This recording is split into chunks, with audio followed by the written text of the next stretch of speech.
Obesity is a very common and very prevalent problem in children in this country. And a lot of children who are obese also have many risk factors which can be damaging to their heart and blood vessels.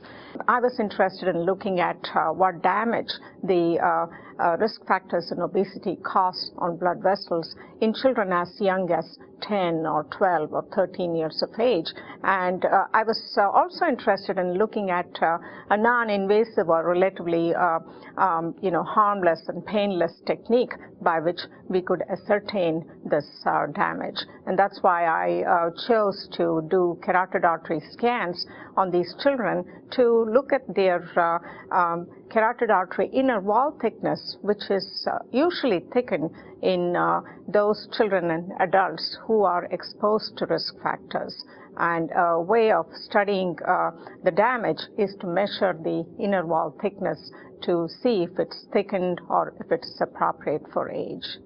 What we did was measure the inner lining of the carotid artery and plot the thickness against the thickness of what one would find in an adult, say a 45-year-old adult.